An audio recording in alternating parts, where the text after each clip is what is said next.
and Social Development and the Status of Persons with Disabilities. Pursuant to the orders of reference of April 11 and May 26, 2020, this committee is resuming its study of the government's response to the COVID-19 pandemic. Pursuant to the motion adopted by the House on May 26, 2020, the committee may continue to sit virtually until Monday, September 21, 2020, to consider matters related to the COVID-19 pandemic and other matters. Certain limitations on the virtual committee meetings held until now are now removed. As just mentioned, the committee is now able to consider other matters, and in addition to receiving evidence, the committee may also consider motions as we normally do. As stipulated in the latest order of reference from the House, all motions shall be decided by way of a recorded vote. Today's meeting is taking place by video conference, and the proceedings will be made available via the House of Commons website. The webcast will always show the person speaking rather than the entirety of the committee. Before speaking, please wait until I recognize you by name. When you are ready to speak, please click on the microphone to activate your mic. Before I get started, and this is especially for the witnesses who intend to present in both official languages, please ensure that the language channel that you are speaking is the one that is turned on at the time that you're speaking. So if you switch from English to French, please also switch the channel from English to French. It helps with the translation. I would now like to thank the witnesses for joining us today. With us today, we have appearing from the Canadian Labour Congress, Hassan Youssef, President, and Emily Norgang, Economist, Social and Economic Policy. And from Christian Labour Association of Canada, we have Wayne Prinz, Executive Director. Mr. Youssef, please proceed with your opening remarks. You have 10 minutes, sir. Good afternoon, Mr. Chair and committee members. Thank you for the opportunity to appear before you today. It's a pleasure to join you, even though it's remote. Of course, the Canadian Labour Congress is the largest central labour body in the country. It brings together more than 50 national and international unions in Canada, as well as 12 provincial and territorial federations of labour, and 100 labour councils across the country. The CLC, of course, speak on issues of national importance for 3 million unionized men and women, but we also advocate on behalf of all working people in the country. Committee members have received a copy of the CLC brief on labour priorities for the economic recovery. The corona pandemic, of course, and the economic shutdown has been devastating for millions of working people. As you know, low-income workers, especially women and vulnerable workers, have been disproportionately lost jobs and earnings in the crisis. I will speak to some priorities area for the CLC and Canada's union. Unemployed benefits. First, I want to commend the federal government, of course, and the public service workers for quickly designing and implementing Canada Emergency Response Benefit, known as CERB. The Employment Insurance Program was not equipped to handle the extraordinary spike in jobless claims. The simple unemployment benefits allowed, of course, automated claims processing was needed. The CERB has worked well. Both unions and employers have urged the federal government to allow supplementary unemployment benefits payments on top of CERB. Sub-plans were negotiated by unions and employers in anticipation of layoff. We therefore urge the federal government to extend, of course, the CERB beyond the 16 weeks. Many low-paid workers and casual workers, as well as self-employed, receive CERB benefits and are ineligible for EI under existing rules. At the same time, the EI regular sickness benefits should be simplified and streamlined so claims process can be fully automated. The eligibility threshold should therefore be lowered and a higher replacement rate introduced. Let me now turn to long-term care. Turning to long-term care, the Canadian Armed Forces report on long-term care homes in Ontario and Quebec shows what unions have been saying for years. Many long-term care homes are in crisis. the needless cost of lives, the shameful treatment of residents in many long-term care homes are unacceptable. This situation was created by years of provincial budget cuts, increased private for-profit ownership of long-term care homes, healthcare staff shortages due to low wages, few benefits, excessive workload, unsafe working conditions, and a lack of full-time hours. Of course, the provinces and territory are responsible for delivering healthcare services. However, Canada desperately needs high, uniform national standards for long-term care. The CLC, of course, urged the federal government to work with the provinces and territory to remove private for-profit businesses from long-term care sector. Long-term care must be brought fully into the public health system and regulated under Canada Health Act, and residents must be guaranteed high-quality care with proper staffing, health and safety protection for workers. As well, essential work done by long-term care employees must be properly valued. If we are going to address the staffing problems and shortcomings in residential care, workers need permanent increase in wages and benefits, improvement in working conditions. I commend again the federal government for allocating up to $3 billion to assist provinces and territory in boosting wages for low-income workers, essential workers. These wage increase must be made permanent. In my view, they should also apply to low-paid migrant workers, ensuring the security of Canada food supply. Public transit. Canada's transit system, of course, are also in crisis. Efficient, accessible, reliable public transit system are essential to the economic recovery of working people. However, 9% drop in ridership in some cities has meant drastic drop in fares and billions of lost revenues. As transit authorities reduce service, thousands of transit workers have been laid off, with thousands more laid off anticipated. Transit employees who are still on job face some serious health risk. More transit vehicles and maintenance adequate retrofit, as many workers lack sufficient personal protective equipment, PPE. In our view, the federal government should collaborate with the provinces and territorial government to develop a federal relief package for public transit system and intercity bus service network, provide capital expenditure dedicated to retrofitting transit vehicles, and purchase PPE for transit workers. Workplace health and safety ensures workplace health and safety is vital to returning to work. Paid sick leave for workers is essential in combating the COVID-19. I want to commend, of course, the government and the NDP in particular for putting this on the agenda. It is important that employees consult with workers, their unions, and health and safety representatives about how to make sure these safety plans on COVID-19 controls will work. Workers must be engaged through their health and safety committee in assessing COVID-19 related workplace hazards and developing a response.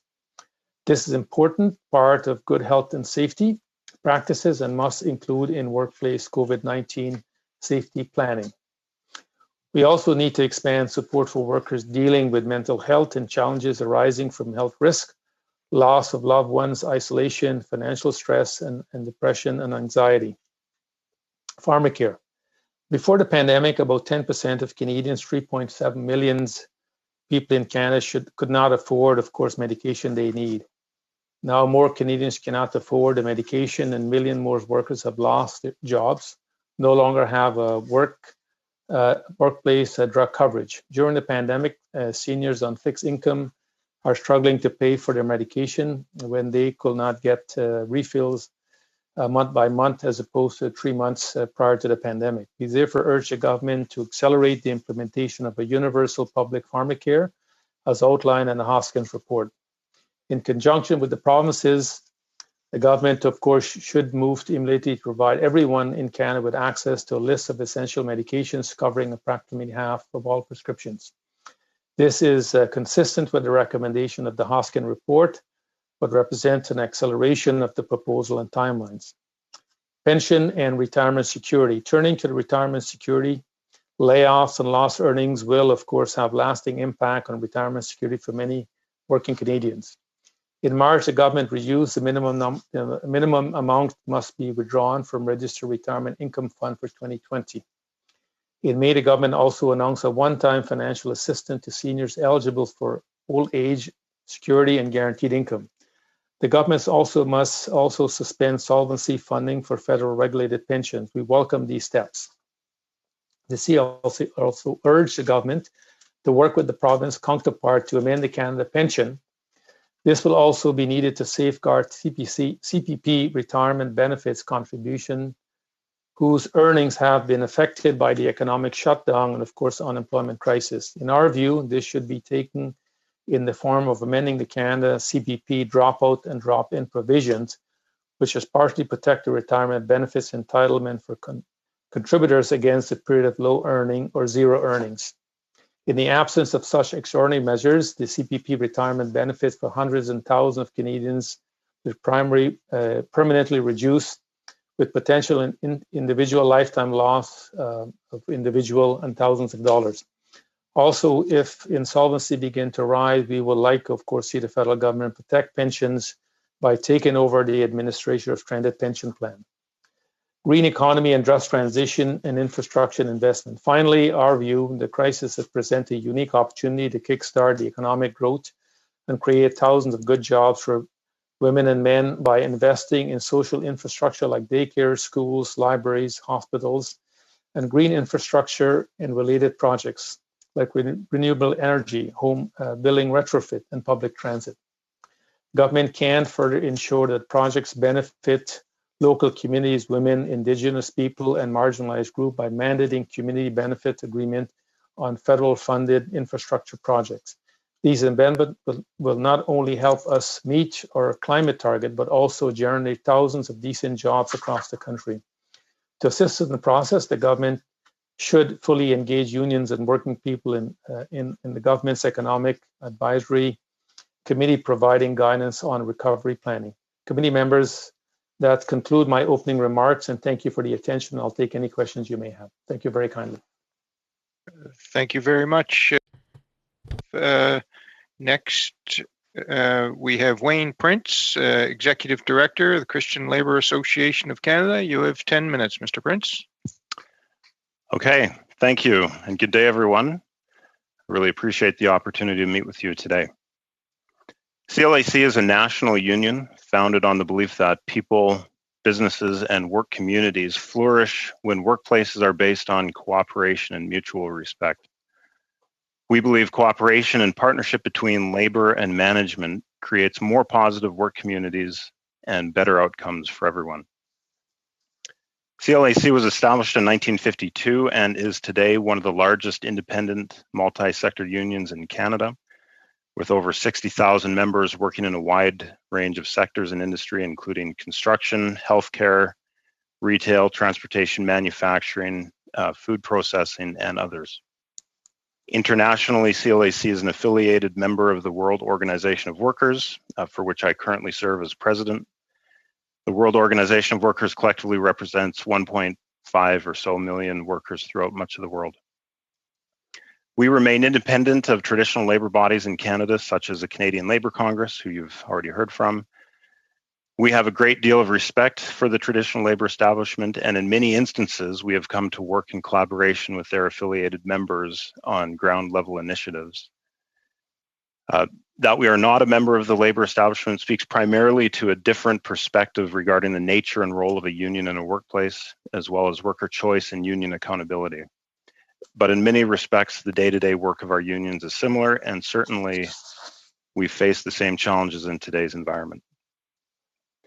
I'd like to begin my comments by commending all parties for coming together and supporting a quick and effective response to the crisis. Key among the programs are the Emergency Response Benefit and the Emergency Wage Subsidy.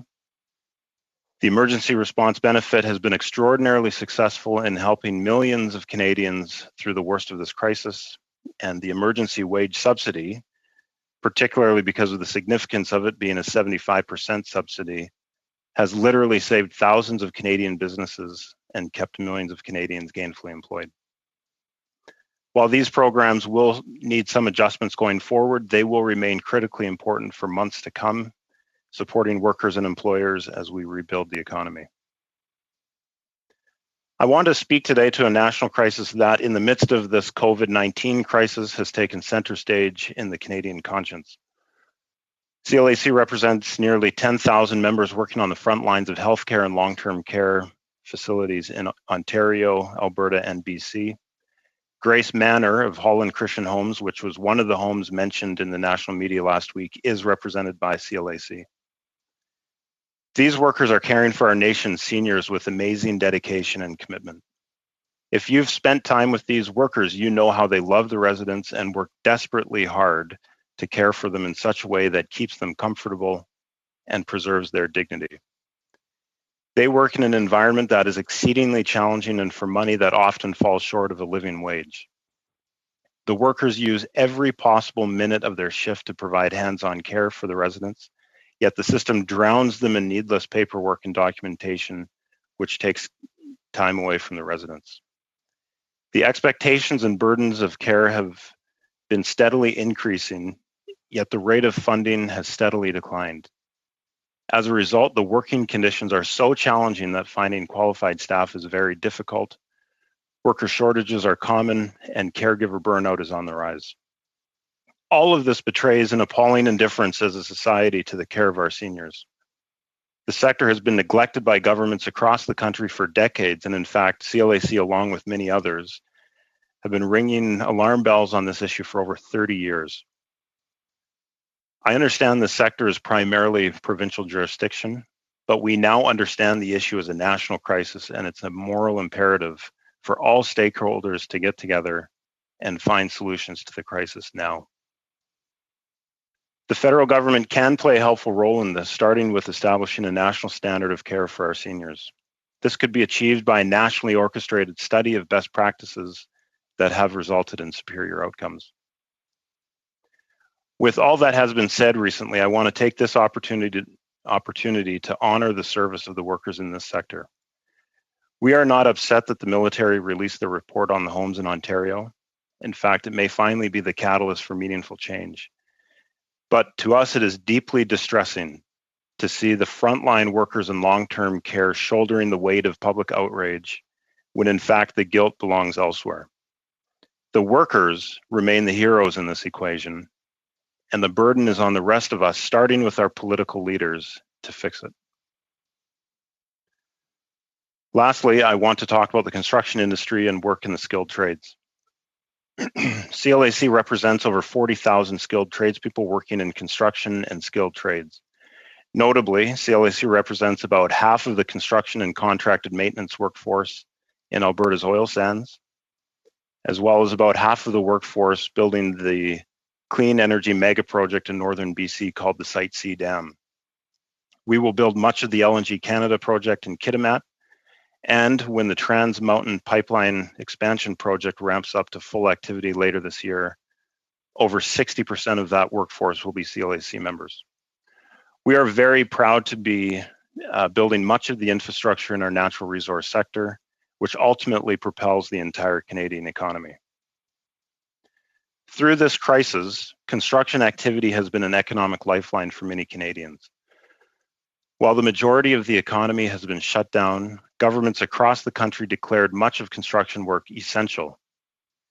This affirms what we in the industry talk about as parity of esteem, which is that education in the skilled trades is as noble as any other form of education, and work in the skilled trades is as important as any other in the country.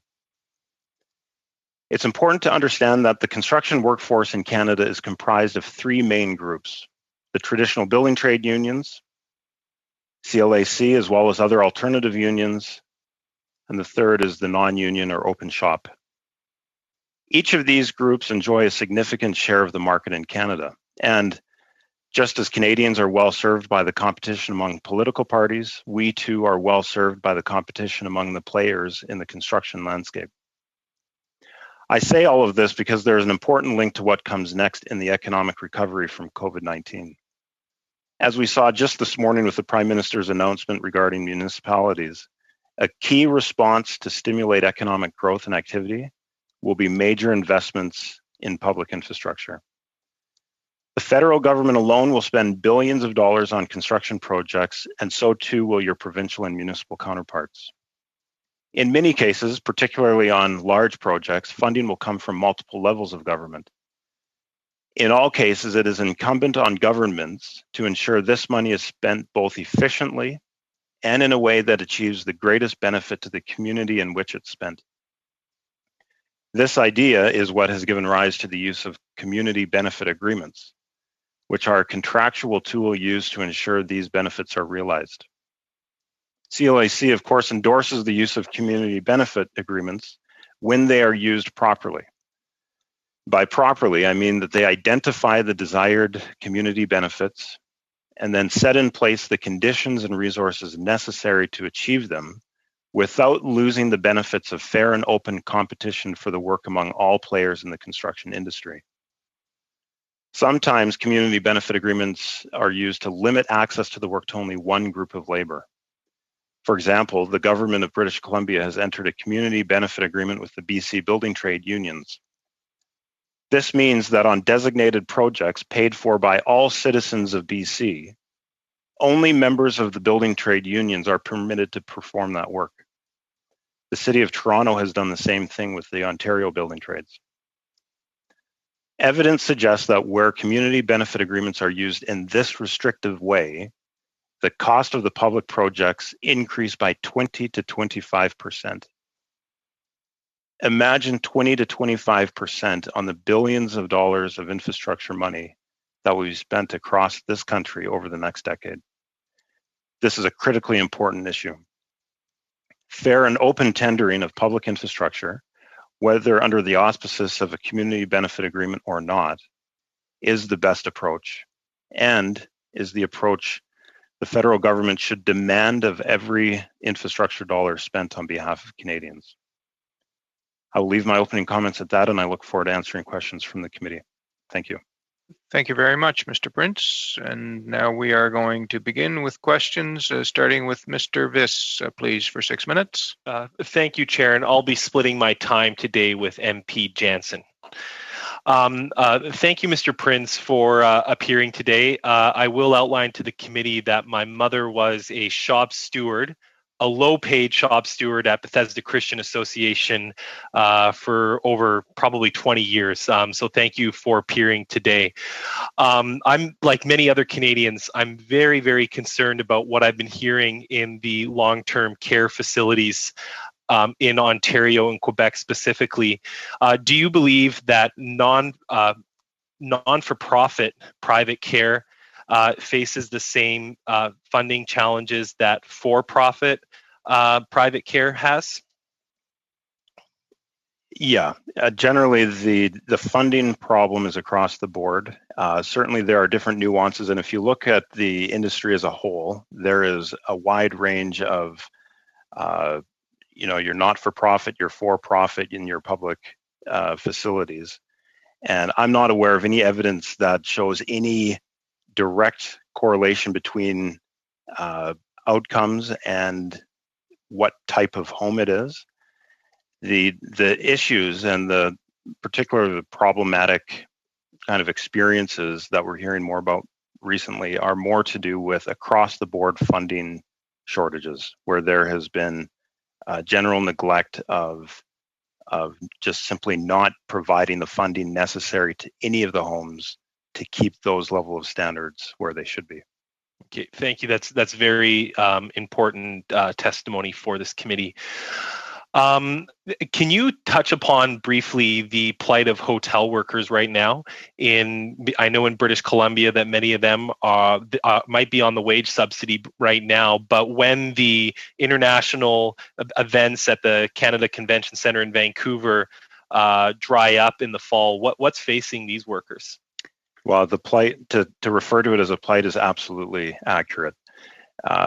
Workers across the country will experience different rates of return to some kind of normal, but workers in the hospitality sector, particularly the hotel workers, are going to be suffering from low levels of activity in that sector for many, many months. And what's going to be necessary there are kind of prolonged considerations for the assistance programs from government for both wage subsidies, but also other forms of assistance so that these people can pay their bills. In many cases, they're just simply not going to be returning to work for a long time yet. And when you think about even our own activities, my activities, everyone on the meeting today, the number of days we are not spending in hotels where we normally would, there's a direct correlation between our activities and the activity that causes work in that sector. And some of us may start to spend time in hotels in the next month or two, but more than likely we won't return to a normal rate of activity for many, many months. And so for as many months as we're delayed, that's how long these workers are going to need support. Okay, and one very, very quick response, going back to long-term care facilities in Quebec and Ontario specifically, is this a question, the funding that, the lack of funding that you outlined and the other witness outlined, is there not enough oversight at the provincial level of government going on right now of these facilities? Well, it's hard to say that there isn't enough oversight. There had been a relaxation of some of the enforcement. People are asking questions right now about how could it possibly have come to this. So there are issues with regulation and there are issues with oversight, but most of the problems that we are seeing manifested in residents' experience are rooted in simply a lack of funding to allow staff to have the time and resources necessary to care for residents the way they should be and the way they want to be. Thank you. I'll be turning my time to MP Jansen now. Yes, thank you, Mr. Prinz. I have a question. I thought that Mr. Youssef's suggestion that making everything public is a bit of an oversimplification as to the challenges that the long-term care facilities are facing. I know here in my area, we have a for-profit long-term care facility that's run like a cruise ship. It's fantastic. And they actually had to disallow health workers from the area, their health region, from coming in because they only had like 2 sets of gloves and 2 masks to use for the week. I wonder, can you tell me, Minister Tassi wouldn't answer if this was acceptable. Do you think that that's acceptable? Sorry, could you clarify? That they don't have enough PPE and yet they're sent into home care. No, it's absolutely not acceptable. PPE is of all of the issues we're facing in that sector, PPE is a critical one. And you can only imagine the distress of these workers going right into the front lines in direct contact with contagion with an inadequate supply of PPE. It's unimaginable. And would you consider this an oversimplification to suggest that if you make it all public, that would actually solve the problem? Because it doesn't appear that that's the single problem. No, of course. Short answer, please, Mr. Prinz. Yeah, of course, that's an oversimplification. There are plenty of non-public facilities that do an outstanding job. And if you even think about the way these homes are structured, many of them are affiliated with a cultural background or faith-based background. And when we even think about where we want to spend our last days, that's, the sector is well served by a diversity of options. The issue lies elsewhere. Thank you, Mr. Prinz, and thank you, Ms. Jansen. Next, we're going to go to Mr. Turnbull for 6 minutes, please. Thank you, Mr. Chair, and thanks to both our witnesses for appearing today. Really appreciate you and your leadership.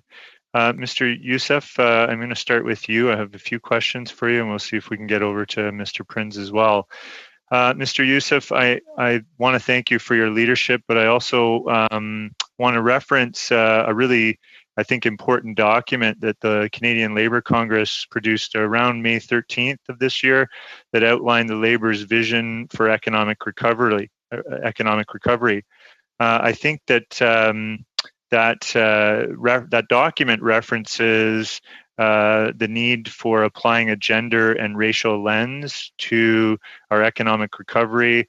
It talks specifically about being focused on an inclusive recovery process and a real commitment to reducing inequality across Canada as we reopen in a responsible and eventually recover in a fulsome fashion. Can you elaborate on these priorities? And in particular, I'm interested in if you think that community benefit agreements are part of that, but I would also just welcome any of your general comments about how we can further address or reduce inequality. Mr. Youssef, you're on mute as well.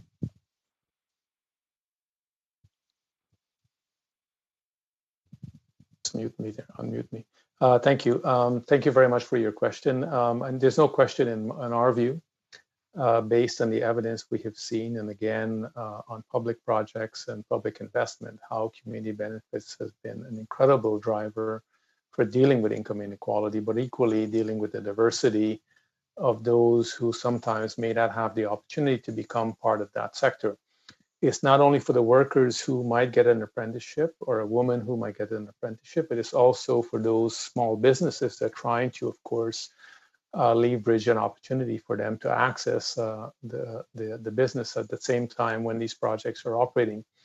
The reality is, of course, community benefits have been an enormous driver, of course, in dealing with inequality, but also providing access to many workers who will not have an opportunity, especially young people and women and of course Aboriginal people, to get the apprenticeship program, but also be given the duration of these projects to also not only start an apprenticeship program, but also to complete an apprenticeship program in the process of those investments. I think it's critical. These are government investment, and to a large extent, what we have seen with the evidence that we've been able to look at, workers in those communities have benefited enormously by attaching community benefit to those projects. But equally, the place where that money is invested, and this is taxpayers' money, that we have seen, of course, new opportunities for people who quite often have had that opportunity before. It's critical, of course, that you maintain a way to measure how that benefit, of course, have significantly impact and, of course, benefit the community in a large sum, but equally specifically who in the community. And racialized workers, of course, Aboriginal workers, women's workers, I think are the ones you want to target as where that help should come to, and more importantly, to get both the employer but also the project management to document as to how the community benefit, of course, shown progress in bringing those groups into the sector that may not have had opportunity prior to that. Thank you for that. That's wonderful, and I really support that, the community benefit agreements. I would just say, I know that report that I was just referring to, Labor's Vision for Economic Recovery, also highlights the importance of childcare. And even goes as far as recommending a child care secretariat. Could you expand on this point to help us understand why, from your perspective, that labor organizations you represent want a broad and well-funded quality of child care? Why is this so important to Canada's economic recovery? Well, I started out by saying that certain groups have been disproportionately impacted by the COVID-19, of course, pandemic so far. And we know for a fact that women are bearing most of the burden, of course, of child rearing responsibility. Those, of course, who have been in the workforce, who have been locked down for this entire period, of course, are struggling with that reality. And we believe as if we really want to, of course, reboot the economy, there's going to be a critical, I think, component to that rebooting. We need to make sure that parents are able to put their care in proper care as they go forward and go back to work. Because if in absence of that, they're not going to go back to work. As I speak to you today, more than half the workforce are women, but equally so families in general, of course, rely upon childcare to ensure they can all go to work. And if we don't have adequate childcare component to as we reopen the economy, I think we're going to see a disproportionate re-engagement of those who are not going to get there. We believe, of course, the childcare secretariat is a critical part. We've also known from history in terms of the Quebec childcare system that the system actually pays for itself over time by that investment. So we need to work with the provinces, we need to work with municipal government to ensure, as we are, of course, reopening the economy, that childcare is going to be a critical component. We believe the business community, of course, support this idea. As a matter of fact, my friend Goldie Hard, the Business Council, of course, both co-author an article that you will see published sometime this week, calling on the federal government to work with the provinces and the territories, but also with municipal government to ensure that we take steps to ensure that childcare will be a critical component as we reboot the economy, but critical to that, recognize the disproportionate responsibility that women are taking in this recovery period, that we don't want to burden them further by not adding childcare, and make sure the funding and support is there for them going forward. So I want to thank the government for whatever they're doing, and we're going to continue to push to make sure this happens at the end of the day in the recovery. Thank you, Mr. Youssef. Thank you, Mr. Turnbull. Mr. Youssef, we're now going to go to Madame Chabot, but I have a note that the interpreters are having a bit of a hard time picking you up. Un moment, s'il vous plaît, Madame Chabot. If you could just hold your mic a bit closer, it will make it easier for interpretation. Wonderful. There you go. I'll try that. Okay, Madame Chabot, vous avez la... Madame Chabot, you have 6 minutes. Mr. Chair, good afternoon. Mr. Youssef, good afternoon. Thank you for your testimony. I have about 1,000 questions, but you know full well that in a crisis such as we're living through today, and if we want to talk about relaunching the economy, starting up again, we need a daycare system of quality and sufficient amplitude to take in all those who need it. Now, my basic questions are on our pension plans. I don't know if you have a full picture, but it's pretty worrisome right now. There's a wish and a desire to get going again economically in all sectors, but we risk a lot of bankruptcies and failures of some of these organizations. These pension regimes and pension plans, until there's a reform of the Bankruptcy Insolvency Act, do you think they might take a middle step to protect workers in the meantime, by means of their pensions, of course?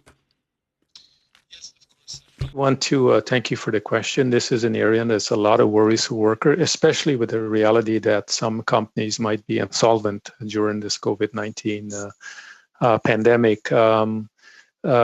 Minister Morneau has made some incredible improvement to, of course, the solvency issues that our pension plans going to be faced with, trying to give recognition of that reality. But equally so, of course, I highlight here today in our brief that it's quite likely that some pension plan might suffer insolvency during this period. In that regard, I think what we're saying is quite possible. The federal government could come up with a scheme to, if a plan should become orphan, to take that plan over with the consultation of the workers and the employer, and how we manage that plan during this insolvency period to bring it back to life. There's also, of course, other worries that if a company should go bankrupt, of course, the remaining assets of that company are not prioritized to go to workers. And we have been calling for some time now to say the workers should be at the first of the line with the bankrupt assets to fund their pension, because these were promises made by the employer, and more importantly, their divert wages, and more importantly, employers, of course, should not be lessen of their responsibility during a bankruptcy period. We also believe at the same time is quite important, as Ontario has done, which they have an insurance scheme to ensure when a company does go bankrupt and the pension plan is completely orphan, that the insurance scheme is there to give the workers a degree of protection. Most recently, we saw this with the Sears worker, who, of course, a company went bankrupt. The workers who were in Ontario fare better than workers outside of Ontario because of the pension insurance scheme that the Ontario government have in its place.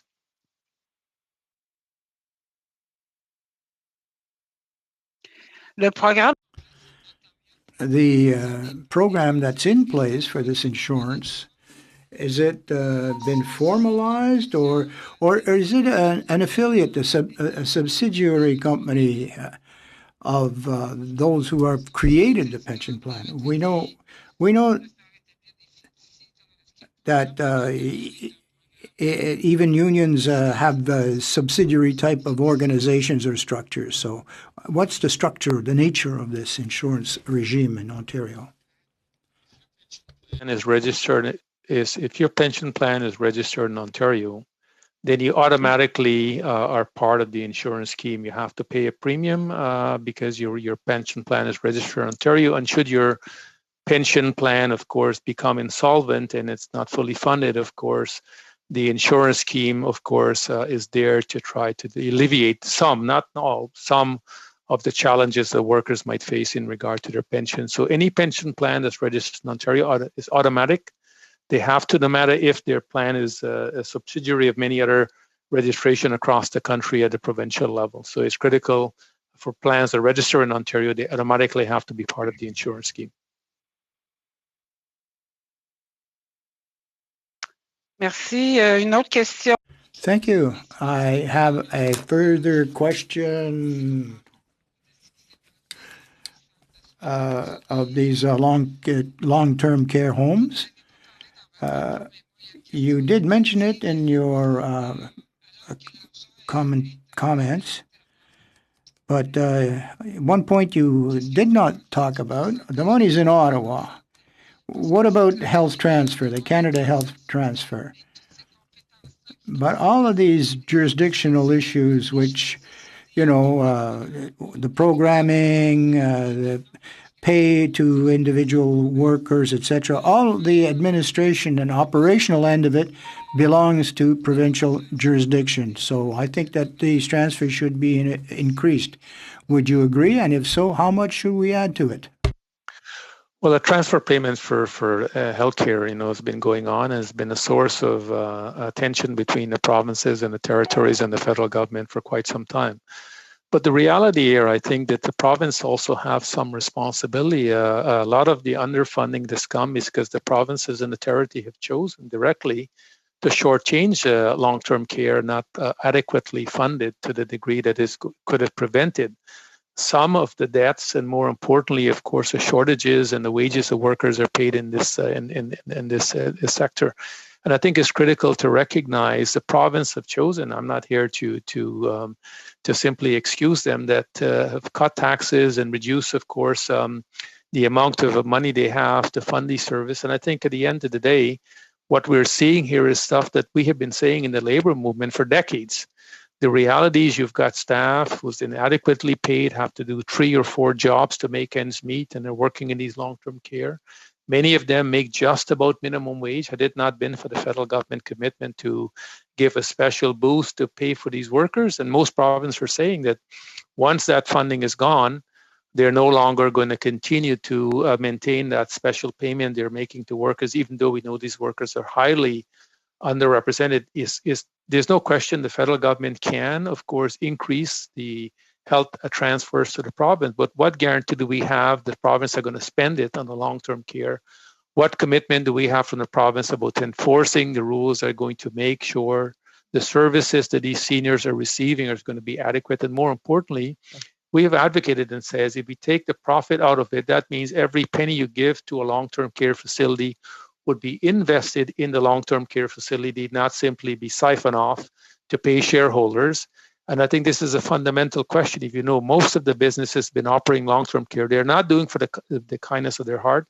They're doing because they want to make money out of the service. We think like our healthcare system, if you take the profit motivation out of it, you can invest all that money to ensure the system is better off for the people who are receiving the care and make sure the workers can be paid and the staffing will be adequate to ensure this does not happen again. Thank you, Mr. Youssef. Merci beaucoup, Madame Chabot. Next, we have Mr. Rapidement, en conclusion. No, vous êtes... There is no more time. It's been 8 minutes. It was a long answer. Mr. Duval, welcome to the committee. You have 6 minutes. Hello, Mr. Chair. Can you hear me? Sure can. You have the floor, sir. Thank you. And I appreciate our guests coming today and making their statements they did. It really, really helps. I have a question for Mr. Youssef. He referred to supplementary unemployment benefits. And this is a negotiated item between the employee and the employer that actually is being costed to the employees on their hourly wages. But the benefit kicks in when people are laid off and they are eligible to unemployment insurance. So we understand now that many people who were laid off prior to March 14th are eligible to collect this and on normal EI, but the people that are laid off, the next batch of workers laid off after March 15th, have to go into CERB, which is a lower benefit than their regular EI, and they're not eligible now for their sub benefit. So this has really caused an inequity and put some financial stresses on the working families. So do you believe that this government, the rule that the government has imposed should be stopped and allow for workers to collect their negotiated benefit when on CERB? I got two answers to you, and I may be correcting myself here, or somebody will correct me over time. My understanding now, the department has allowed for people who are on CERB to get $1,000 from their sub plan, because that's what they have allowed for workers who are going to work during and getting CERB to earn. And my understanding is, at least for clarity purposes, those who are getting the wage subsidy can have their sub plan top them up between their wage subsidy to their full salary, as I understand it. That should be the norm, of course. The CERB was brought in, of course, to try and streamline the process to get benefits as quickly, and of course, the rules only allowed for workers to earn up to $1,000. So we've been urging the government to continue to make improvements so workers who are paying into their sub plan should be able to access that. That would have been the norm if they were on unemployment benefits. You're absolutely correct. And of course, that's not fully allowed 100% if you're getting the CERB right now. So my understanding, they can get up to $1,000, as we understand it, with working with the department, and similarly up to the difference between their wage subsidy and their full salary under the sub plan currently. Well, thank you, because there seems to be some kind of miscommunication there, because some of the unions that I've been talking to, getting to collect up to $1,000, have been told that they cannot collect their sub up to that $1,000. So I will take that up with the minister, but I just needed your input on that. But Mr. Youssef, another good point that you brought up was about bankruptcies and the protection for workers. So right now we have a lot of workers and then unions and businesses, and the analysts across the country are raising the alarm over potential bankruptcies due to COVID-19. Our government has said they've made some changes in legislation about a year ago. However, if companies go into bankruptcy, the employees can lose thousands and thousands of dollars on severance payments, termination payments. They lose their health care benefits, and they take a huge reduction in their pension plans, and that can happen. Do you think that the laws under the Bankruptcy Protection Act is adequate to protect the workers, even with the changes that the government has recently announced? Well, no, I think the changes obviously are positive. They're long overdue, but the reality is, if a company should go bankrupt currently, and the current rules as they are, a workers' pension plan will not see the remaining assets of that company go to fund the unfunded liability of that pension plan. And this is wrong. Workers are not like investors. We go to work every single day. We make a commitment. We perform our jobs accordingly.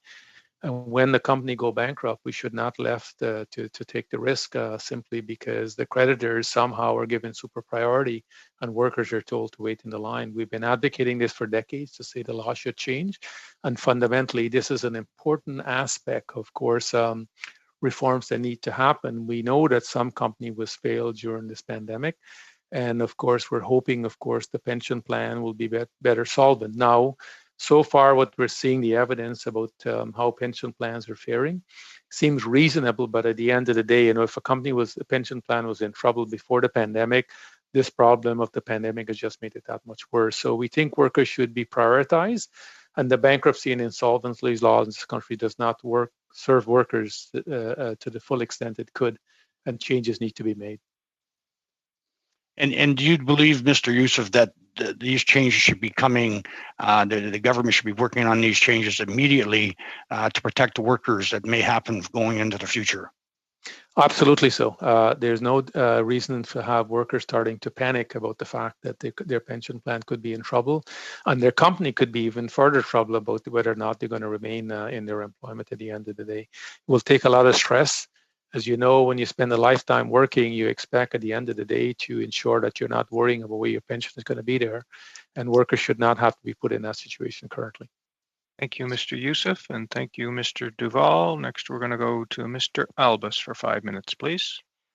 Yeah, thank you, Mr. Chair, and thank you to both of our witnesses for being here today. Mr. Prince, I'm going to start with you first. Now, in our last meeting, we did have the building trades come in, and they talked about a number of things, including community benefit agreements. You've spoken about my home province of British Columbia. Can you just elaborate a little bit further as to, what do you believe has worked well under it? Because you didn't say that they were a tool that should be cast away, but it's how and who can participate in them. Can you elaborate a little bit on the experience of British Columbia and what that's done?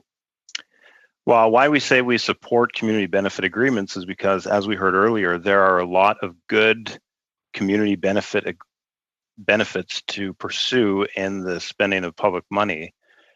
To use a contractual tool like a community benefit agreement to interfere with the normal dynamic of a competitive marketplace by saying to that market, here are the benefits that we want to pursue within this community, and we as the government select only this group to pursue it with, is, in our view, just a wrong-headed manipulation of the market. The things that you gain and benefit from a competitive dynamic in a marketplace should be preserved, even as we kind of identify the benefits that we want to see within that community, and then use that community benefit agreement to ensure that that list, whatever you want on that list, is achieved by the end of that project.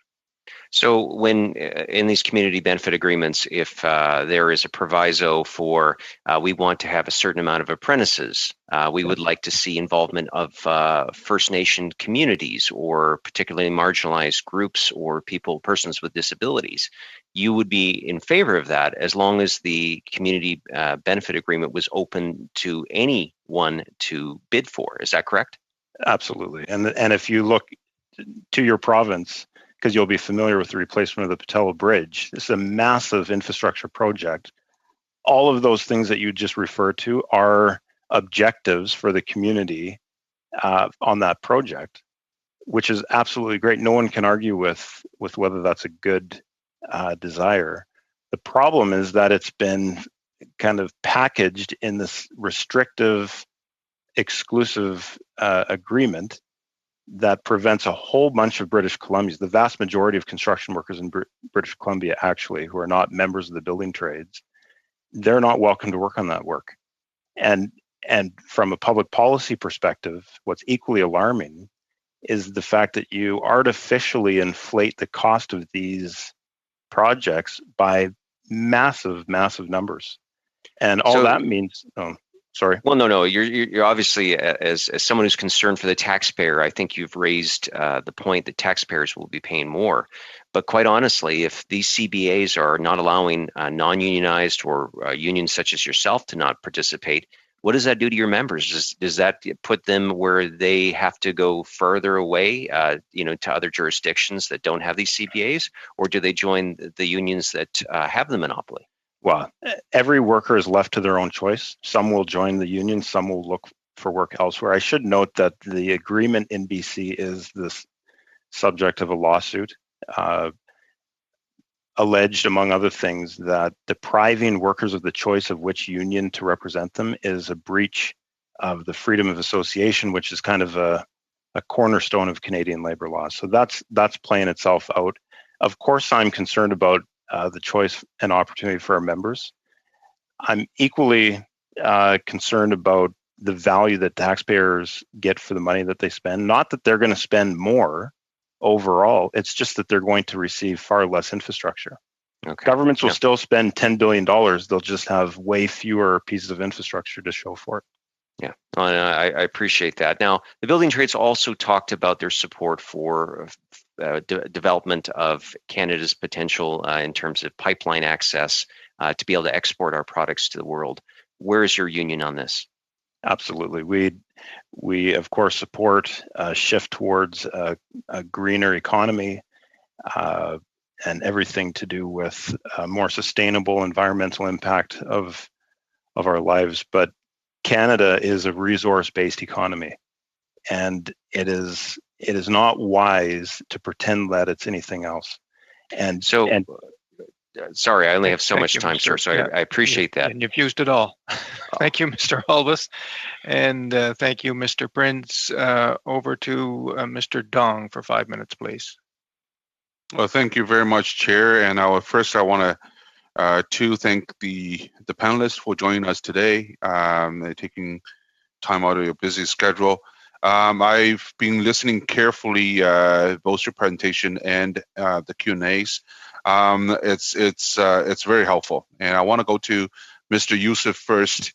I heard you commenting on different government programs fighting COVID-19. Namely CRB, the wage subsidy, and also the student benefit. I just want to hear a bit more about your view on each of them. So first of all, CRB. In your view, how did the CRB help to protect workers and to keep them safe during this stressful time?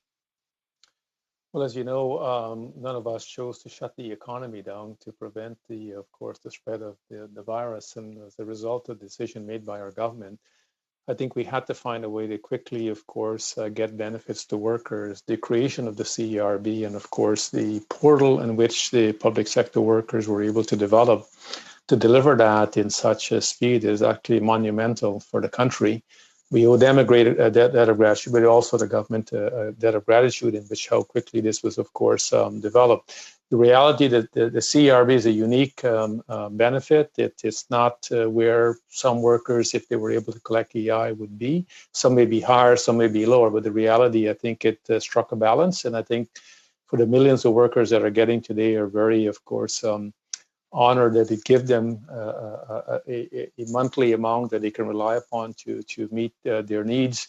Of course, as the economy continue to reopen, we're going to have to find a way as how do we deal with this this benefit and the challenges that might come at the end of the day. Because as you know, not all workers will be going back to work in the short term. So the CRB has served a really useful purpose, and I think everybody need to be complimented for the work and the support they've done. There've also been some adjustment that is brought into the program to allow people to work and those who are taking the risk in going to work and to earn an amount above the CRB.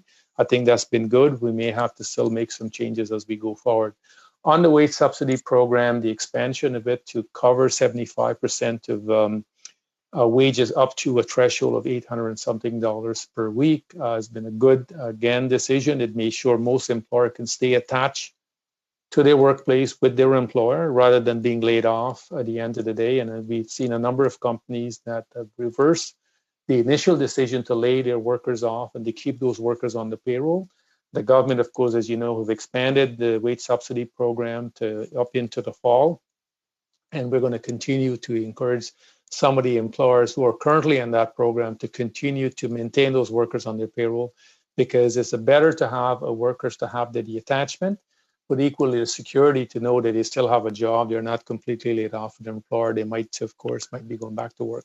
So sorry for the interruption there. Mr. Hong, just a second, Mr. Dong. Mr. Youssef, it was so much easier for the interpreters when you held that mic close. Go ahead, Mr. apologize. Dong. Okay, no problem. Go ahead. Thank you, Chair. I hope that time is not taken out of my 5 minutes. So just on the WSIB, we've heard previously that there are concerns about some of these jobs not coming back after COVID. So do you share the same concern? And how does CWS going to help in that situation, or maybe helpful, maybe not? And also, what are you doing to prepare your membership in case that is a concern that some of these jobs not coming back? Well, it's a fact that some of these jobs will not be coming back. I don't think we need to dispute. The reality is, of course, how do we continue to support workers so they're not simply relying on social assistance? to pay their bills, their rent, or whatever their family needs might be. So we have to figure that out, and we have to do it properly because there's no other work for them to go to in the short term. So we're going to have to figure out how we maintain the program. Of course, the reality is, of course, as businesses starting to reopen, we'll quickly see the reality as to how many workers are going back and in what numbers are going back. So we certainly are aware as we are talking to, for instance, the hospitality sector was talked about earlier in this session. It's not likely to come back with the significant amount of workers going back to their job anytime soon until people feel safe enough. They may want to go on a hotel or want to get on the airplane to travel to a province. So we have to take that into consideration. And I think these programs are going to need to be maintained into some time in the future to ensure the workers have some degree of earnings so they can continue to pay their bills. Thank you. Thank you, Mr. Dong. That's it. Thank you. Yeah, that's it. I'm very sorry, but we are past the hour. To Mr. Youssef and to Mr. Prinz, thank you so much for being here with us today and for being so patient and comprehensive in your responses. It is greatly appreciated and will aid our work.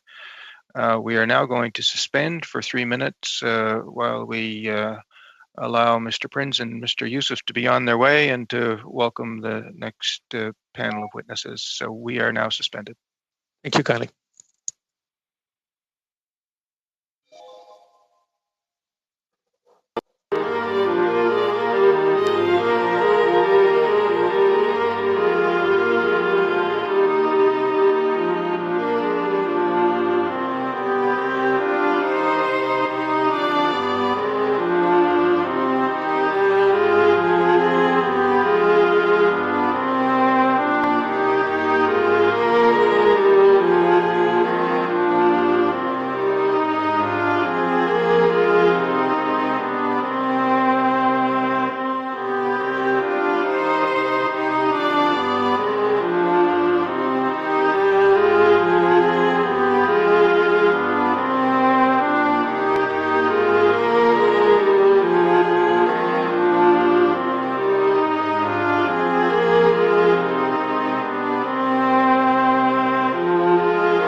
We have with us from Unifor, Jerry Dias, President, and from United Steelworkers, Ken Newman, National Director, and Dominic Lemieux, Director of District 5. Mr. Dias, please proceed with your opening statement. You have 10 minutes, but you don't need to use it all. Good luck with that. Hi. Good afternoon, Honorable Chair, members of the committee, Dominic, Ken. My name is Jerry Dias, and I'm the National President of Unifor, Canada's largest trade union in the private sector. Unifor represents 315,000 members across the country, working in nearly every industrial sector, including in health and long-term care, retail, passenger, transit, food processing, utilities, logistics, and many other on the front lines of the COVID-19 pandemic. It is a pleasure to be addressing you all despite having to do so remotely. I hope you have all been managing to stay safe and healthy during these difficult times. On behalf of Unifor, I sincerely appreciate the invitation to share our views on the federal government's response to the COVID-19 pandemic. And I hope what I share here will go some way towards advancing this committee's work. We are in the midst of an unprecedented public health and economic crisis, which is being felt across the entire globe. There have been 5.8 million confirmed cases of COVID-19 worldwide, with approximately 360,000 deaths, including nearly 7,000 here in Canada. 7,000 Canadian lives lost and families in mourning. Losses of this magnitude are simply beyond comprehension. Unifor is proud to be a Canadian union. Every inch of our organization is dedicated to ensuring the livelihoods, jobs, and health of workers in Canada are protected. From our vantage point, the crisis has revealed many of the underlying flaws and weaknesses in our country's labor market institutions. For example, early on in this crisis, it became blindingly clear that our unemployment insurance wasn't going to cut it. Decades of cutbacks and terrible rule changes all but guaranteed that this vital program wasn't equipped to deal with a sharp increase in unemployment. For one, the system simply couldn't handle the flood of claims as workers were laid off in the millions. But more than that, many workers just simply didn't qualify. On a good day, less than half of unemployed Canadians actually qualify for it, 42% to be exact. An insurance system they all pay into. If you can imagine, those in low income, including the precariously employed, benefits less from the program than those who are financially well off. EI has become a needlessly complicated program that punishes workers for being unemployed, denying them benefits, clawing back their earnings, replacing only a small amount for them to live on. Then a crisis like this hits, and the system seizes. To their credit, the federal government quickly realized that they had to change tack. They created the Canadian Emergency Response Benefit Program. The CERB is a simpler program to administer and provides income support to far more workers in need than UI would have. Still, the gaps remain. A couple weeks ago, I spoke to the House Finance Committee and shared my frustration that hundreds of thousands of workers are denied supplementary unemployment benefits under the CERB. This is money set aside by employers that would normally top up unemployment benefits, but which cannot be paid out under the current rules of the CERB program. To call this restriction absurd would be an understatement. Unifor has launched a national campaign to fix it. I strongly encourage this committee to join us in calling on Minister Morneau and Qualtrough to address this loophole in the CRB program. This is the immediate challenge. The bigger challenge is developing a more inclusive, equitable, and responsive EI system once and for all. An EI system that is one part of a basic guaranteed floor of income support for those in need. Over the coming months, our EI system will once again be tested. Millions will see CERB claims expire and look to re-enter the EI rolls. Many won't be eligible. We need to make immediate changes to the EI program to ensure that CERB claimants aren't left to fend for themselves. If we don't do this, we risk a second wave of economic panic as people find it impossible to make ends meet and default on their bills. This is not something the economy can handle at this time, especially as provinces continue to ramp up their reopening efforts. The Canada Emergency Wage Subsidy is another important tool to help bring workers back onto payrolls. However, recent reports indicate that only 10% of the $76 billion set aside for the program has been spent. Clearly, employers have been reluctant to apply for the program, which we also know anecdotally from the experience of our own members. Some of the large employers we negotiate with have been dragging their feet on applying for the wage subsidy. In other cases, however, the program simply does not provide enough of an incentive for employers to apply. By the time applications opened in late April, many employers had already laid off workers in the hundreds and thousands. It was simply too late. Now, employers are looking at the cost of bringing workers back under the subsidy and wondering why they should pay health insurance premiums, pension contributions, and payroll taxes out of pocket just to keep workers on paid leave. There have also been problems with eligibility. Employers in the broader public sector, including our members in universities, colleges, and municipal transit authorities, are not eligible, even though they have expressed interest in the program.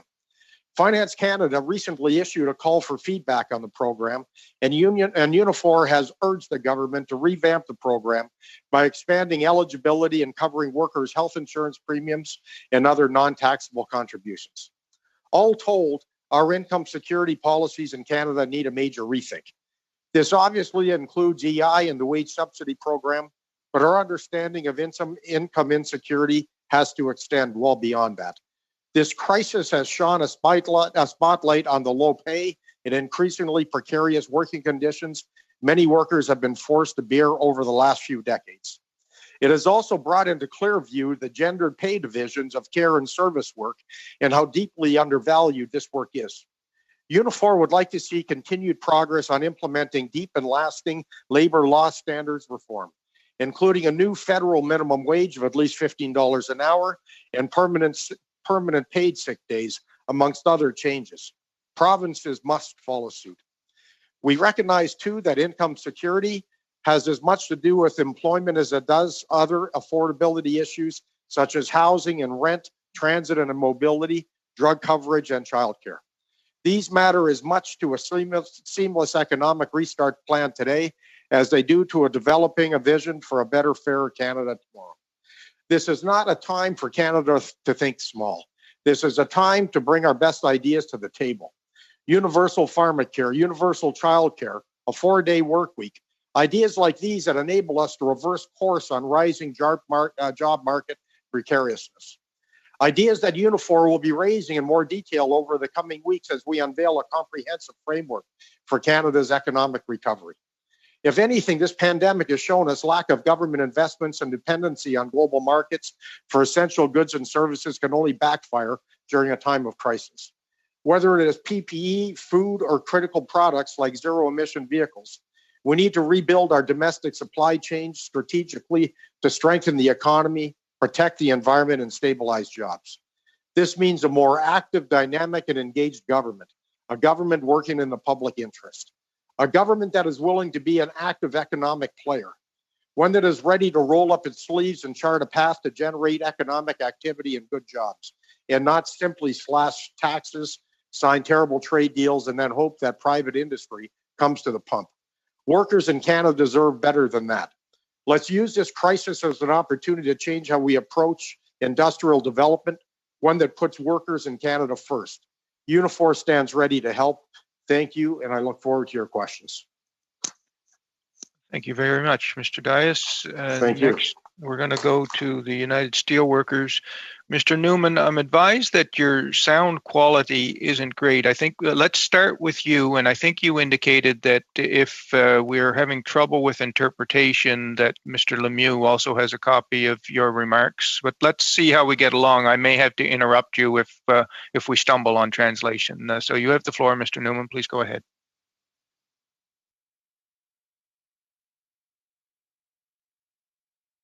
Okay, for starters, we're going to get you to unmute your mic because without it being unmuted. Okay, there we go. There we go. At least now we have a chance.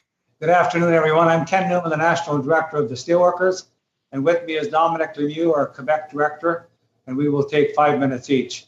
I want to thank the committee for the invitation to speak with you today.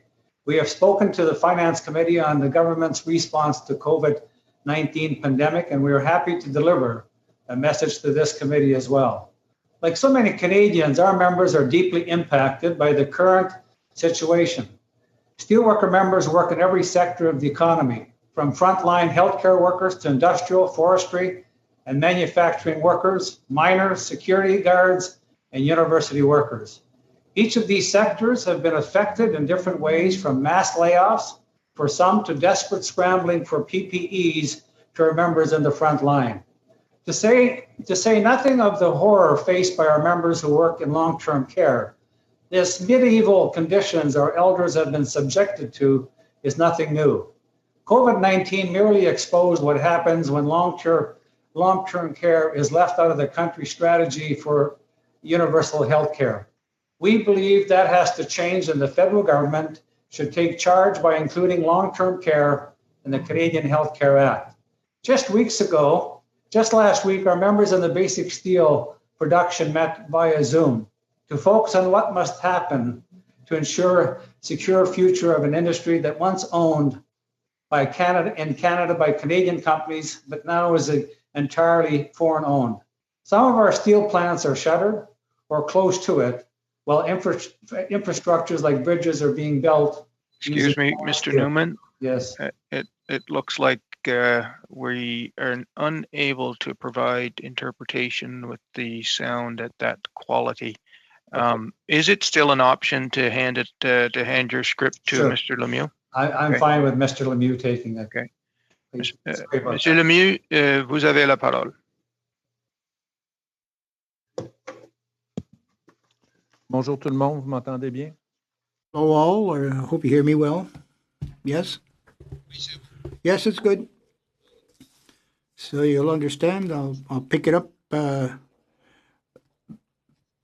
my first language is French, so thank you very much for having us appear before your standing committee. I'd like to deal with two issues today, which affect our members. Many of the steel workers and members have met you, and the representatives have met you on Parliament Hill to talk to you, first of all, about protection of their retirement pensions. And we've met over 225 MPs and senators on Parliament Hill in Ottawa over the course of the last couple of years to deal with these issues.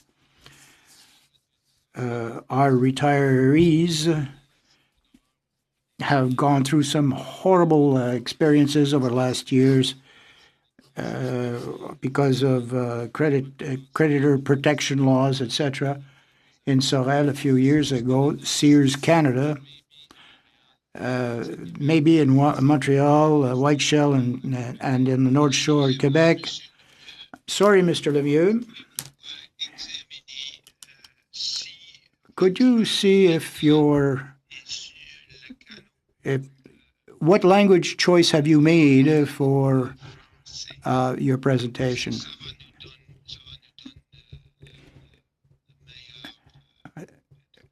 I think we might get more well, it was on French. Perhaps I should, if you're speaking French, leave it in French, please. I've been, maybe it's the microphone that's on the wrong side. Désolé, vous parlez français, donc peut-être le microphone n'est pas sur le bon. Perhaps you flipped the microphone again and it's facing away from you, perhaps. We heard you initially, but now we're having a harder time. Is this better? Well, not significantly. I'll try another headset.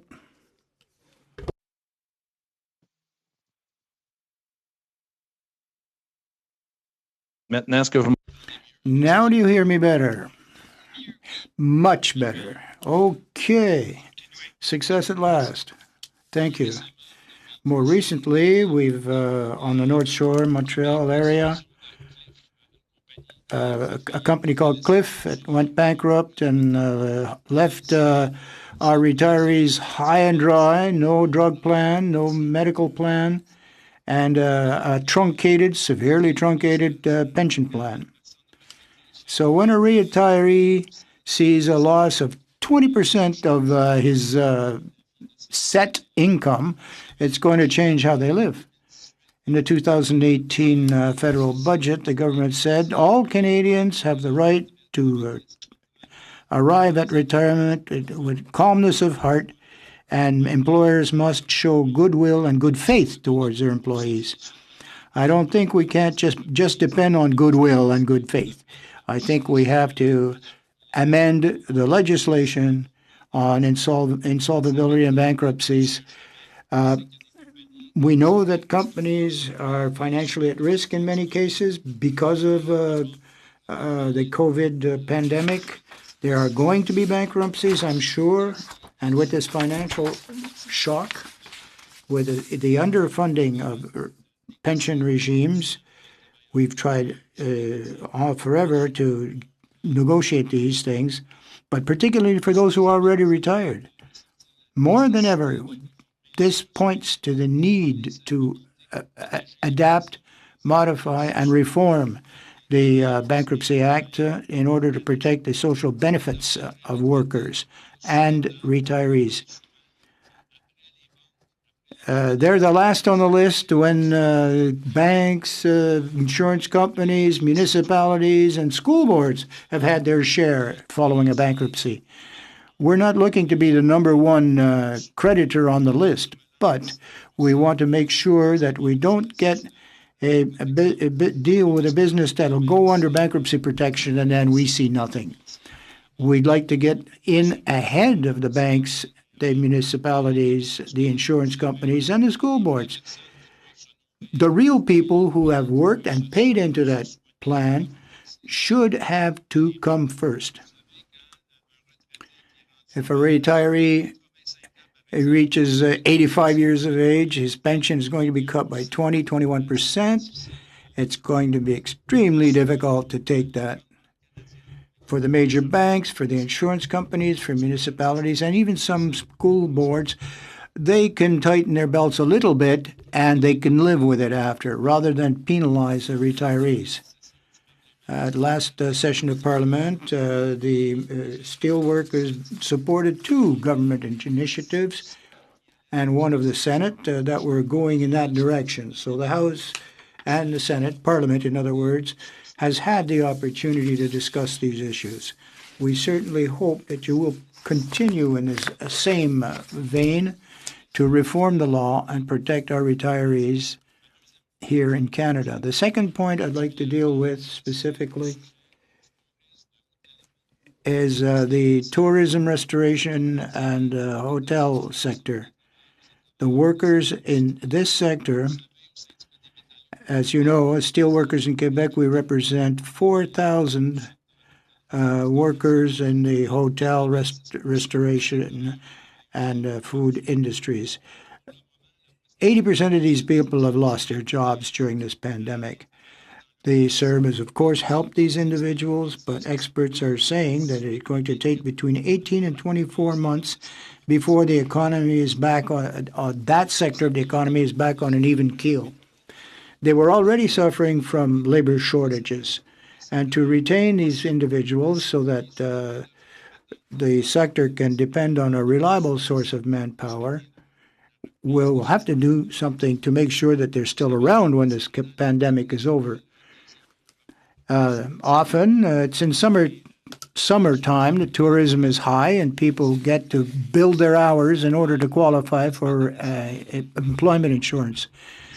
We're not going to get any cruise ships coming to dock. The flights have been reduced. The tourism is down. So they're not going to build their hours to benefit, to be eligible for employment insurance.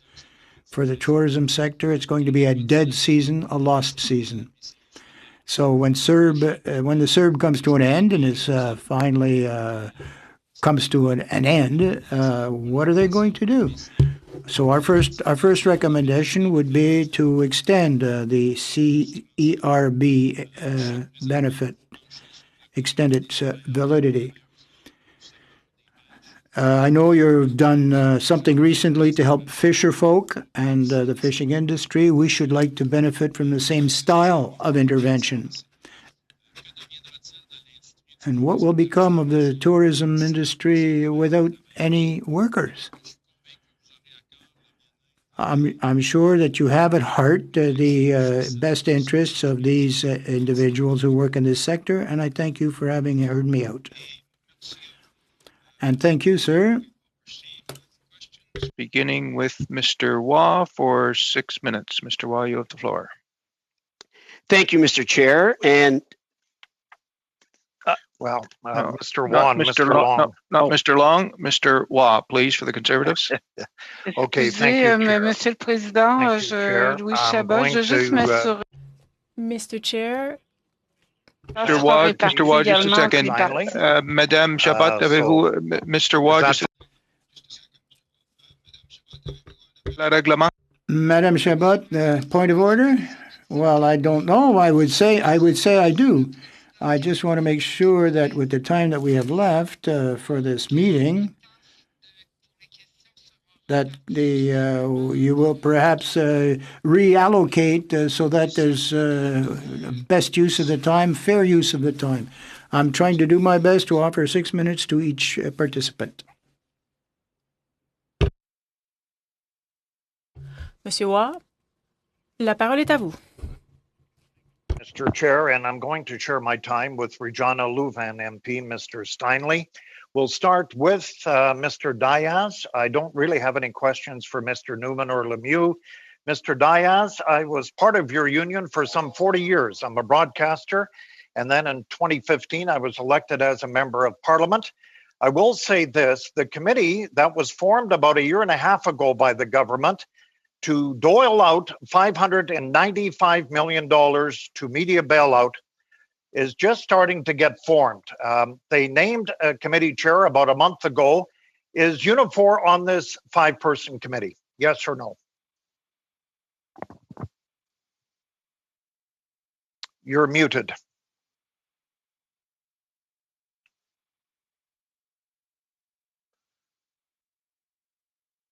We were a part of the original committee that determined the criteria. So we had a person who was a journalist most of his time with the Toronto Sun as our representative on the committee.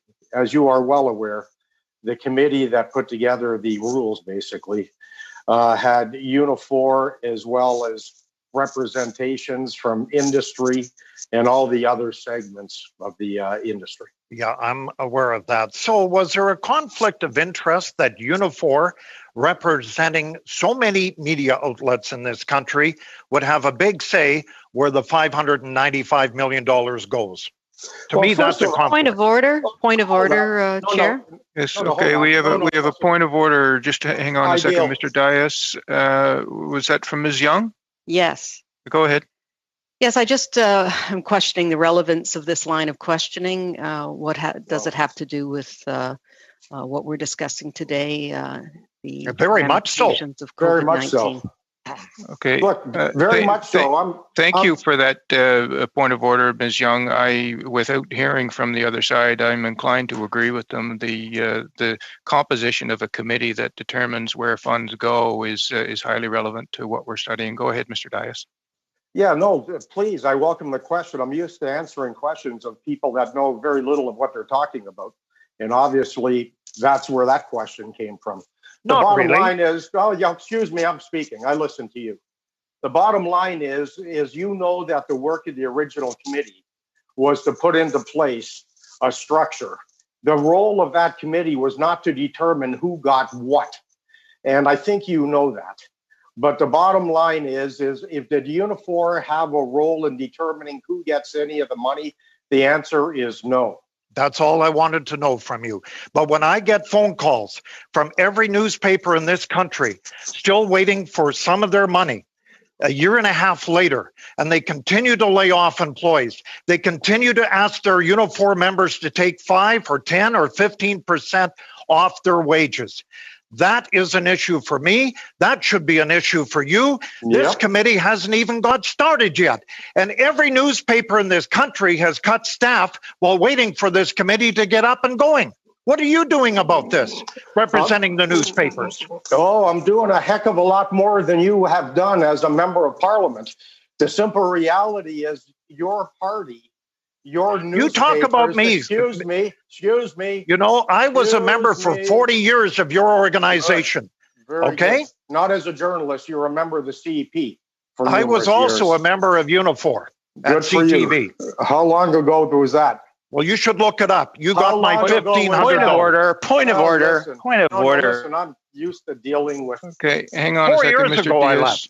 4 years ago, I left. I can't hear either one of them. Could they please stop talking over each other? Okay. Does he have an intelligent question for me? No, I was wondering what Unifor is doing for their employees. We are doing everything we can to push the government. You will find that I'm working very closely with the industry, trying to find a way to get the federal government to tax Google and Facebook in order to stop the carnage of the industry. I have to say, at least you can have this conversation with the government. The previous conservative government wouldn't even answer the phone. So look, my friend, do you have an intelligent question for me? Well, I do. Last week, Post Media laid off 40 employees. The union said they wouldn't agree to the salary reduction, and that's why the company laid off the 40 employees. Now, I understand. I think you will find out that there was a solution in play. The layoffs that were announced in Toronto got canceled, and I fully expect the layoffs that were announced out west will also be canceled. But good. By the way, the majority of the layoffs came from the non-union newspapers. What did you do for them? Well, what are you doing for small news? What did you do for them? I'm doing everything I can, by the way. Okay, we're talking, we're asking. I'm asking the Minister of Heritage every week about this. What are you doing for the small newspapers who might not even be eligible for the $595 million that is eligible here on the bailout? I also get those calls. What would you do? By the way, they should be saved. There's been 250 small newspapers closed in the last 10 years, and I will argue that the conservative government did next to nothing. You're right. The federal Liberals need to get money quickly into the pockets of the newspapers in order to fund the journalists. Then the 2019 money hasn't come down yet. Neither is the 2020. The bottom line is you should speak to your friends that are running the newspapers and find out what they're doing. That's all I have time, Chair. It now goes to Regina Louvan, MP. He's left you a minute, Mr. Steinley. Go ahead. 1 minute. I wanted to ask Mr. Diaz and Mr. Newman a question. Good afternoon, gentlemen. I represent a large portion of the Evraz workers and refinery workers out in the Co-op refinery and Evraz mill. My question, I'm not sure, Mr. Newman, if your mics can work well enough to answer this, but I would like to know is during the last campaign, you were on a couple of radio shows out west and talking about new green technologies for the Evraz steelworkers to have new employment and different options, but with the steel mill. Time after time, door knocking, and these questions are from union memberships. They've asked me to ask them to you guys today. My question to Mr. Newman would be, how can you say you're supporting your local membership when you have been supporting parties that are anti-pipeline, and pipeline is what the Evraz steelworkers do well. I'm proud to represent them. I'm proud to support them. And I'm hoping that we can work together to get pipelines built in this country with good Canadian steel and keep these men and women working in the jobs they want to work for now and for a long time into the future. Mr. Newman, he used his full 1 minute for a question, but you can answer it very briefly, please. Well, look, first of all, let me just be straight. The fact of the matter is that we fight for our steelworkers across the country, no matter where they are. We're at the forefront to make sure that the tariffs are removed. You've never heard us say that we're opposed to pipelines. We want pipelines built. We want our bridges built as well. The fact is that we want Canadian steel to be put into procurement measures. And the fact is that we're the ones that stand up for the workers, be it Evraz, be it at Tenaris, or any of the steelworkers across the country. Why is it that governments, going back two previous governments, that the Montreal Bridge and the Vancouver Bridge were built out of Chinese steel? That's what you should be focusing on in regards to making sure that you preserve the jobs. We're going to continue to fight for pipelines. Okay. Thank you. 100%. I will focus on that. I just need your help with that as well, please. Thank you. Thank you both. Mr. Long for 6 minutes, please. Thank you, Mr. Chair. And to our witnesses today, I have the privilege of asking these questions from St. John, New Brunswick, which has a very strong labor movement and history of union activism. Mr. Diaz, I want to thank you for joining us today to share your thoughts and insights and expertise, and of course, questions and concerns of 315,000 Unifor members across this country. I have the privilege of working with union leadership, Unifor leadership like Aaron Howell-Sharp, Adam Costain, Trevor Young, Grant Charlton, Tamra Davidson Kelly, Tammy Moore, Martin Melanson, and Tom Clarkson. I'm not here to take pot shots at unions. I'm not here to attack unions. I have questions for you. Mr. Dias, my first question is this. During your appearance before the Finance Committee on May 21st, you noted that provincial governments across the country have undermined several hard-won labor law reforms in recent years, including the right to paid sick leave. Last week, the Prime Minister announced that our federal government would work with provincial governments and territorial governments in order to ensure that all workers in Canada have access to at least 10 paid sick days in the course of a year, should they need them. How would you and your members like to see federal and provincial governments approach this issue? Well, that was a great question, because the federal government is going to have to provide much leadership on this issue, because there's very few provincial governments that will. So the 10 paid sick days, I think it's clear over this pandemic, the importance of it. If you take a look at the recent elections in Ontario and in Alberta, the first thing that those governments did was they walked backwards on labor law reform. They froze minimum wages. They canceled paid sick days. Now, here we are in a pandemic, and who's being punished? Healthcare workers, workers in long-term care facilities, and grocery store workers. Many of those workers that need it more today than ever. And I'm pleased to see that Jagmeet Singh raised that, and it was something that was adopted by both the federal NDP, of course, and the federal Liberals. So it's going to be this type of collaboration. But like I said, it's going to have to start with the federal government. It can't just be for during the period of the pandemic. It should be permanent. And then obviously that's something that's going to have to be spoken to with the variety of provincial governments based on collective agreements and workers in provincial jurisdictions versus federal. But it's a welcome announcement, and it's showing leadership during a time that it's needed the most. Thank you, Mr. Dias. I will comment, certainly in New Brunswick, we're certainly having challenges with Premier Blaine Higgs and his support for the same sick days. I would also now like to take the time, thank you for the questions or the answers, and share my time with MP Kate Young. Thank you, MP Long. I really appreciate this, and I like to thank all of our witnesses for appearing today. Mr. Dias, I'm from London, and you know well that London has been hard hit in our manufacturing sector over the years. But the incredible work that Canadian manufacturers have done just in the last 3 months, retooling, changing very quickly to produce personal protective equipment has been quite remarkable. And it shows how we can all work together in a very short period of time. So what do you see as the long-term use of the manufacturing sector when it comes to protective equipment? Is this the way of the future? It is absolutely the way of the future. First of all, this pandemic showed us how ill-prepared we were as a nation and are as a nation to take care of ourselves. We outsourced all of our personal protective equipment. And at the end of the day, we were left scrambling just for the vital resources to take care of ourselves. And so I'm always fascinated when I listen to the arguments of those that are saying the manufacturing sector is dead in this Canada. And frankly, as a result of the free trade deal that was signed 25 plus years ago, we've lost over 500,000 manufacturing jobs here in the province of Ontario.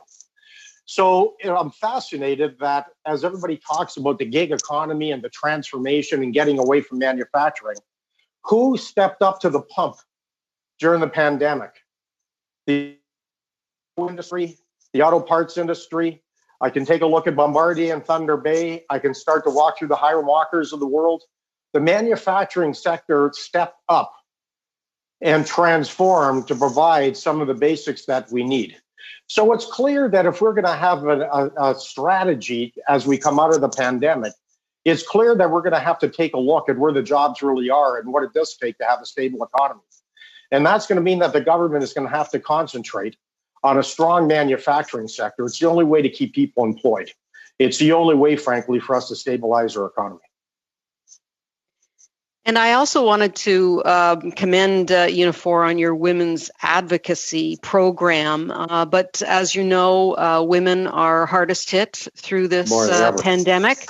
And what do you see as your role moving forward? Well, we have over 350 women's advocates in a variety of Unifor workplaces across the country. I personally sit on the board of directors for Halton Women's Place, which is 2 women's shelters. And I know that the shelters today are running at over 100% capacity. As a matter of fact, it's gone to the point where we've had to rent hotel rooms and different stuff in order to keep women safe. But if you take a look at the pandemic, it really has exposed some of the structural problems that we have here in Canada. Because women, I will argue, were disproportionately impacted by this pandemic as it relates to who was affected and who is working in essential services. It really shows the structural imbalances and the barriers to women. Women still make about 72% of what men make.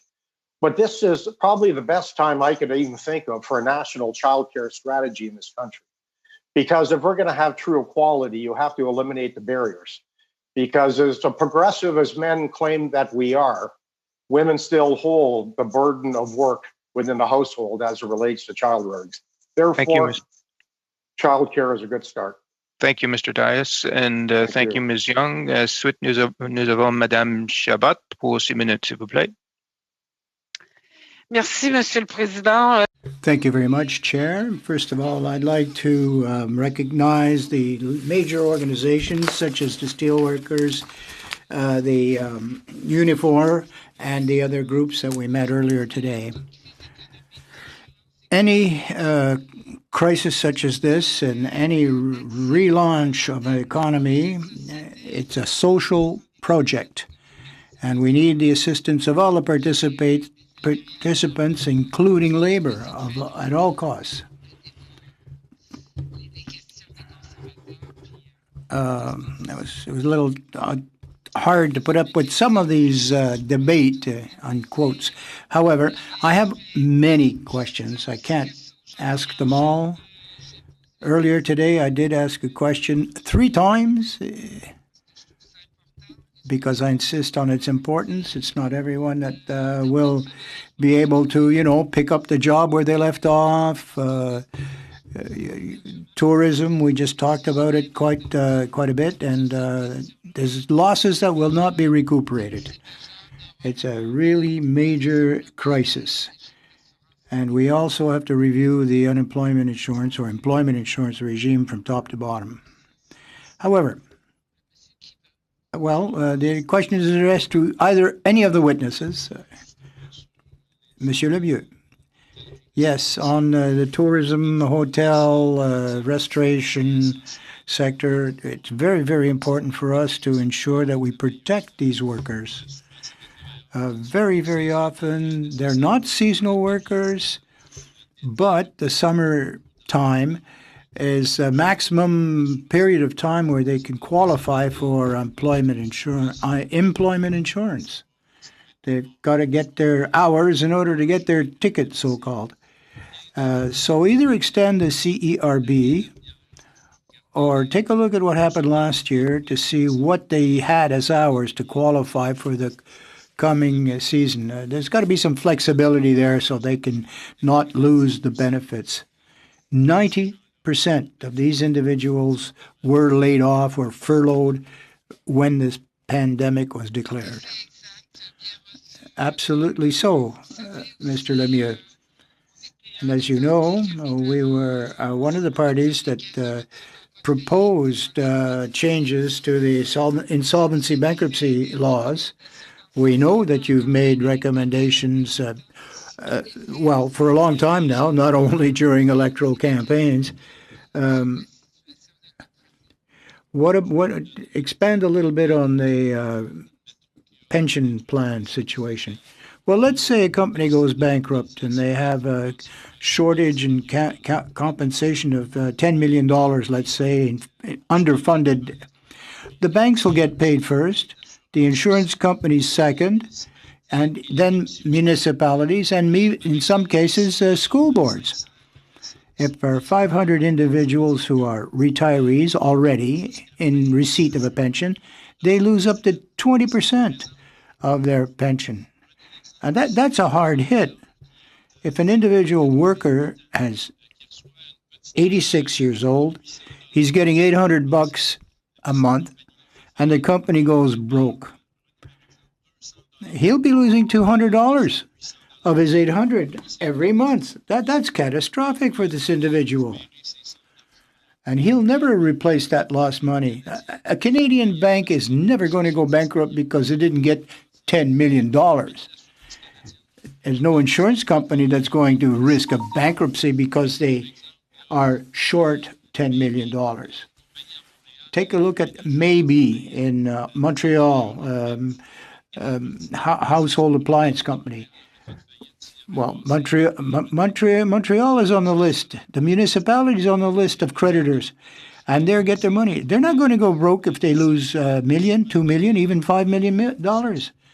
We need to protect the people for whom that money means something.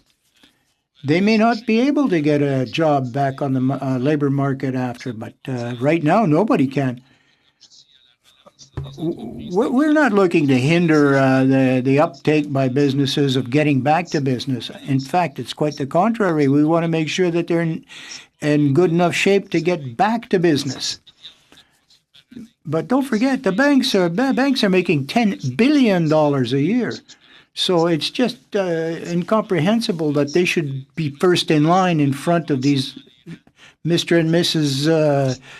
Blue Collar, and they should be on first in front at the head of the line. Thank you. Well, if I understand you correctly, we're going to need some legislative changes to...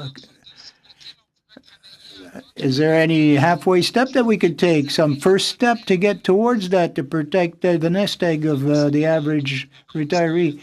Well, in other provinces, there are special funds, financial facilities that we don't have in Quebec.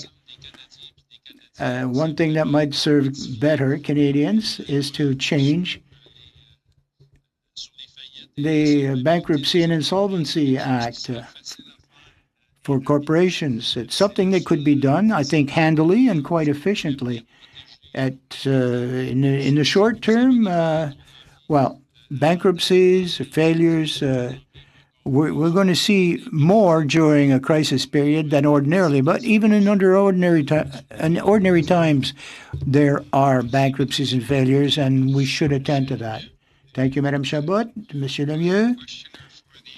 Is Mr. Duval. You have the floor for 6 minutes, sir. Go ahead.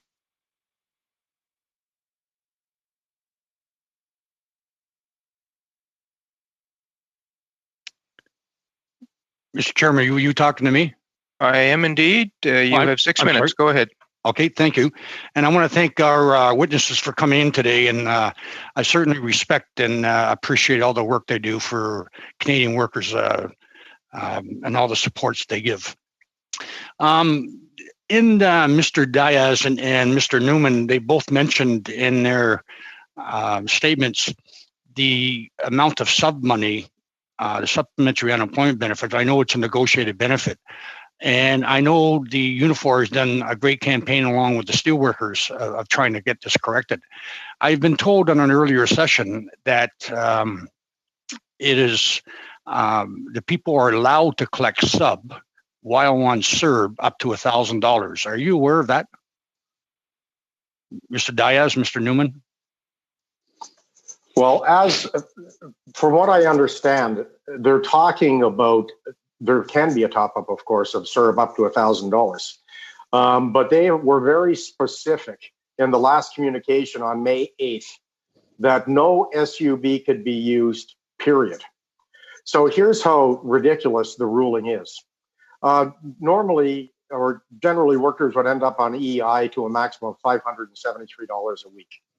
In the auto industry, for example, we have workers that over and above that are topped up anywhere between $400 to $600 a week. So if I'm a skilled tradesperson with a $2,400 a month top up, a month $1,000 doesn't do it. if I qualified. But what I really can't get my head around is why the government would stop corporations from paying a contractual obligation. We've had, for example, Ford, General Motors, and Chrysler reach out to the federal government to say, I don't understand. We want to pay. It's our contractual obligation. So the government's argument was that somehow by allowing SUB to be paid on top of CERB, it would allow company or push companies to lay people off to push some of the cost onto the federal government. The fact of the matter is, by telling the companies they don't have to pay anything, it's an incentive to lay people off because now there's no cost at all, including the payment of SUB. So it's a foolish strategy.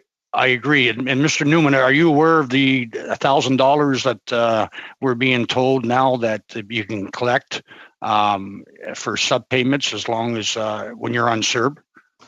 Yeah, well, look, that was a recent announcement. Let me just begin by saying, look, I apologize that the microphone didn't work in the translation, and I think I submitted my submission and the comments. I hope you had a chance to review them.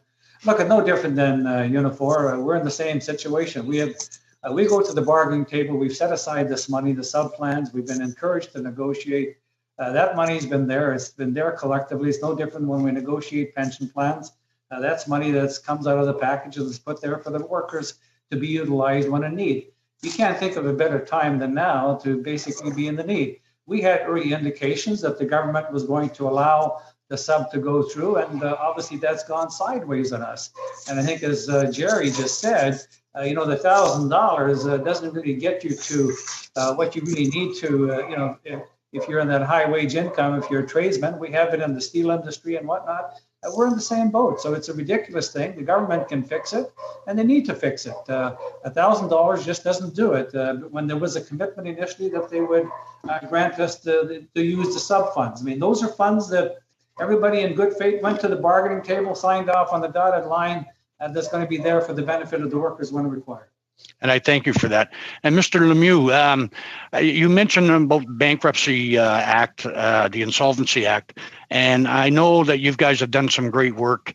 And my understanding is the government feels that they made changes to it a year and a half ago was adequate. Do you feel that going forward that it's going to see a spike in bankruptcies, but not only do the people are going to risk losing their pensions, but they risk thousands and thousands of dollars on termination pay, on severance payments, on their health care benefits? Do you believe that the government should be acting now to change legislation to protect workers? And how essential is it? Oui, effectivement, pour nous, on croit qu'il va y Well, we believe that there are going to be bankruptcies as a result of the pandemic. And it's inconceivable that in Canada in 2020, we'll let the interests of banks, of private insurance companies, to come ahead of the ordinary worker. Look at the profits that banks and insurance companies are making year after year after year. I think the common citizen, the man, the woman who have worked at the sweat of their brow to advance the welfare of the country, to be first in line. All the more so because of a pandemic situation which they're not responsible for. Appreciate Mr.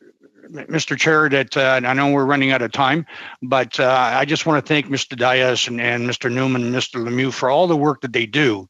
And we got to get to the bottom of the sub-payments. It's a lost understanding to me of why the government wants to take away taxable income on something that doesn't cost them a dime. Thank you very much. Thank you very much, Mr. Duval, and thank you very much to our witnesses. Thanks for your patience with the technological challenges. Folks, if you wish to supplement your answers in any way, you were a bit shortchanged on time, it's always an option, to the extent that you haven't done so already, for you to provide further information in writing to the committee. It will be considered just as your thoughtful testimony has been today. Thank you, one and all. Chair. Yes, we have a point of order. Who's that from? Mr. Viss? Yeah. This is mostly just for the committee members, but it's really unfortunate. There's a lot of important stuff to discuss in these meetings, and I think that it took about 20 minutes to get going in the second round, and these are big national organizations that deserve to have a voice at this committee, whether we agree with them or not. Just everything, it needs to be heard. And I'm just wondering what assurances you can give us committee members moving forward that some of these technological issues will be addressed, because from what I understand, other parliamentary committees aren't facing the same technological challenges that we've been facing on a number of occasions now. And it's just, we all want to do our jobs effectively, sir. Thank you, Mr. Viss. Be assured that we are doing our best, and I'm not sure that I agree with your premise that it's only us. This is we're doing better than we did from the outset, but we still have mountains to climb. Again, thank you, everyone. We are adjourned. Thank you.